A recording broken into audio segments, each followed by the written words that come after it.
Hey everybody. So I got back yesterday from Creative South 2017. Now, the great thing is that we got a ton of amazing footage. I had an amazing team working with me. All of them went to college with me, and we were able to get a lot of amazing footage. We got to interview a few of the people we had planned. We had a total of about 14 people planned to interview. We ended up interviewing only about 2 of those people. Now, the cool thing is that we had an unexpected guest that we were able to interview briefly, and that was the amazing Aaron Draplin. So we're going to have a couple of interviews from some of the people who were at the conference, and we're going to have a lot of different things that were going on. We record almost every single talk. We missed about 2 or 3 talks, not a whole, not too bad. But we also, I was able to record a lot of Ink Wars at the bridge party the night before everything really started. And we got a lot of great B-roll throughout the entire conference. So over the course of the next couple of months, I'm going to be working to edit down a lot of that footage. And hopefully I'll start next month, if not even the end of this month, posting some of it on the YouTube channel. But I just wanted to create this quick video to just talk about what Creative South means to me. I interviewed quite a few people and asked them, how Creative South inspired them, and if they had anything they wanted to say to Mike Jones, the guy who put on the conference, and the rest of the Creative South staff. Well, first off, let me say that you can hear my voice right now. It's probably a little hoarse and everything like that, and I apologize for that. That is because of me having to scream a lot over the loud noise of so many people. There were over 800 people at this conference. That's a lot of people. I've watched it over the past, I've been there 5 years, which there aren't a whole lot of people, there weren't a whole lot of people there who could really say they've been there that many times without being part of the Creative South staff. And I've watched it grow from the first year I went, which was 2013. This is the 5th year, so I've watched it grow from probably around 125, 150 people to now over 800 people. And it's been over 800 for 2 years now. It just amazes me at how big this conference has grown and how it continues to grow and get better and better. And I owe a lot to Creative South. I owe a lot to the people who come to Creative South. I owe a lot to Mike Jones himself. When I came to Creative South for the first time, I was a senior in college. I just literally got done with my senior portfolio and got up at 3 a.m. the next day after my big portfolio show. I got up at 3 a.m. and met with a bunch of, not a bunch, a small group of people going to Creative South. And luckily I had heard about it, probably about, a few weeks prior, and I was able to get approval with the help of some of my friends. And I was unfortunately the only senior going, but there were quite a few juniors that went, and they actually continued the next year as well going to the conference.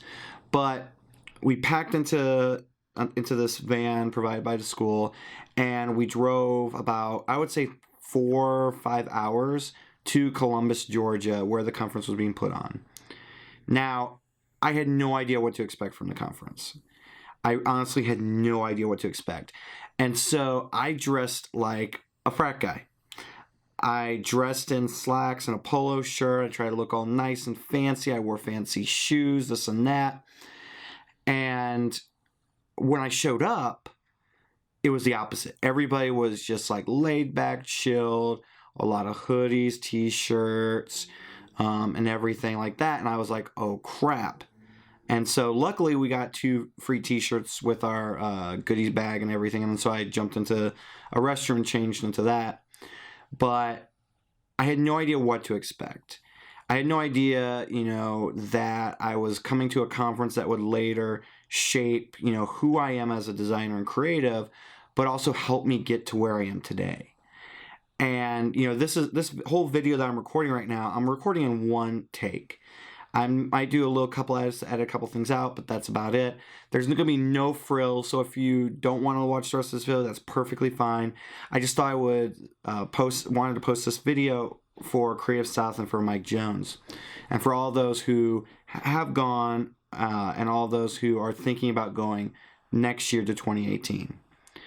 Now, when I went, I had no notoriety at all. No one really knew who I was. I had a few, big name clients under my belt. I did work for the Democratic Party at a couple of conventions for 2000 and let's see, what was it? 2012, I think it was. And also I did work for Cards Against Humanity. But no one knew who I was. I had no Dribble account. My Instagram was just pictures of me and my dogs and random stuff and everything like that. And so I remember going to my first talk, which was Nick Slater. Nick Slater was my first talk, and I was just blown away. It was nothing like what I thought the conference was going to be. He was just amazing. He was down to earth. He made me feel like we were on like the same page, on the same level and everything like that. And I remember going up to him and chatting with him. I was the first person up there to chat with him after his talk. And we chatted for not long, about 30 seconds to a minute or something like that. But he made me feel like, he wasn't this major superstar or something like that, which he will argue, and I'm sure he'll argue if he sees this, that he is nowhere near a superstar. But his talk inspired me in so many different ways. And he in a way, he helped to really shape my path. And the same with all the other speakers that I sat through and I listened to and I learned from and I talked to. And the next speaker I saw was Rogie King, which, holy crap, I never even heard of. Well, let me press this. Let me go back and say I had never heard of any of these people speaking prior to coming to this conference. But here comes Rogie King, and I didn't know what to expect. And he just lit up the stage. And I got to hear his story. And I was like, holy crap, this guy is awesome. He's basically this hippie guy from San Diego who moved out to Montana. He does taxidermy and hunting and stuff like that. And, it was just awesome. And I, again, went up to him right after his talk and I chatted with him just for a couple of minutes and everything like that. He gave me a big freaking hug and everything. Made me feel really special. And things like that continued throughout the rest of the conference. I met the amazing Lenny Terenzi and his friend Allison. And I met the amazing and kooky and, your favorite uncle type guy who is Lenny Terenzi. And we chatted for half an hour or more in, at the first mixer party, I guess it would be considered. And, it was awesome just to be able to talk to him and talk to, people I never knew. And especially at that point in time, I was struggling from severe social anxiety. I still suffer from it. And it took every fiber of my being to just go up and talk to these people. I knew I had to if I wanted to shape, sorry, my dog is scratching the floor. If I wanted to shape, my future or figure out what I was going to do. And so I chatted with them. I moved on and I met Matt Helm, who, if I remember correctly, is basically the father of Ink Wars. And me and him chatted. We chatted for probably about 45 minutes to an hour in basically a room that was surrounded by people chatting and live music playing. And so basically we had to yell over each other. And I remember after that night, after chatting with him, my voice was gone. I could not speak. It was worse than what it sounds like right now. Luckily, I'm able to speak and everything. But my voice was gone. But the important thing was that I'd given him my business card. And the next morning, I remember getting back to the conference and going into Iron Bank, which is a coffee shop nearby of where it was. And Matt Helm's there, and he's like, "Oh, hey, Rocky." And I'm like, "Oh, hey, man, how's it going?" I was like shocked he remembered my name. And next thing I know, he's telling me that he took a look at all my work this morning and showed it to a bunch of people. He showed it to, I think, Rogie, Nick Slater, and a few of the other guys who were speaking and everything like that. And even the Hood sisters, I believe, as well. And it was just so amazing because I'm like, holy crap, wait a minute. I'm at a conference right now, and half of the speakers know who I am, and they like my work. Wow. Yeah. Like, that's the power of going to the conference like this. And I kept, meeting up with these guys, and I kept talking to them, chatting with them and everything. I tried not to be very creepy or pushy or anything like that, but, I remember, I don't know if it was like the last day or the day before last, everybody was like, together. It was in between talks. And Mike Jones got up on stage and started talking about Dribble. I think Dribble might have sponsored the event a little bit in some way. And he asked, hey, who doesn't have a Dribble account? And, I raised, my hand up and everything. And Mike was like, and there was a few other people, and Mike was like, all right, guys, let's help get these guys, Dribble invites. And, all of a sudden, someone's patting me on the shoulder, and it was Lenny Terenzi. And he was like, don't worry, bro, I got you. And next thing I know, I'm getting a notification on my phone saying that I had a Dribble invite. And so Creative South got me on Dribble. Lenny Terenzi, he got me on Dribble. And that would not have happened if it wasn't for Creative South. And so many other things happened during that conference and after that conference. And for instance, I was chatting beforehand with my future boss on Twitter, Bill Kenny of Focus Lab. And, he had told me that he was going to be at the conference, but he couldn't be there because he was getting some sort of medical procedure done. And so, but he told me that other people from Focus Lab were going to be there. Matt Yao and I think Sam Stratton were both there. And so I was able to meet up with them for a brief second and say, hello and everything. And I got to meet, I'm trying to remember who was there because it's been, quite many years, but I got to meet Draplin, Aaron Draplin. So let me quick show you a picture here. This was taken, just a few days ago at Creative South. Let me try and focus a little bit. Yeah, it's not focusing. Anyway, this is me, and this is Aaron Draplin. I met Draplin for the first time at Creative South 2013. My good friend Julian, he had met Draplin, he chatted with Draplin and everything like that. I think they were on an emailing basis and stuff like that, and he had always preached the gospel that is Draplin. He was always saying, how amazing he was and how I definitely had to check him out and everything like that. And so, here he was, this mountain of a man. And I'm thinking, oh my God, I'm a lonely peasant to this man and everything. And it was the exact opposite. He shook my hand, and he gave me a big hug, and I ended up buying a bunch of his stuff, and he gave me more stuff for free.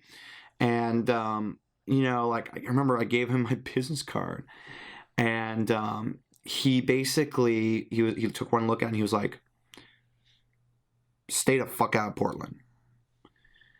And let me redo that. And he said, stay out of Portland. Basically he was like, your business card looks good and everything like that. And it was great. We ended up taking a picture together, and I bought a special print, which is still up on my wall here. And you'll see in a bunch of my videos, it's the Canadian print. He signed the back of it. And I can't remember fully what he said and everything. I know I have a picture somewhere that says it. But he said something along the lines of, stay awesome or something like that. Aaron Draplin to Rocky. And, you know, I never would have had that opportunity, or maybe I would have, but not in that type of setting, excuse me, where I got to meet with him one-on-one, where there was hardly anyone else right there at that moment. And, you know, like, that started I feel like we have a pseudo friendship where, you know, I can email him, he'll answer back. And I've seen him now probably about 5 or 6 times. Every single time, he gives me a big hug. He makes fun of me. And he even now calls me out in one of his talks. And it just amazes me. Creative South did this and everything. And by the way, I know this is a long freaking video, and I'm sorry about that. But Creative South did this. I would not be where I am today if it wasn't for Mike Jones, for all those staff members and everything. You know, I would not be where I am today. And so I'm just going to say, and by the way, like, I got goosebumps right now because I just think about that.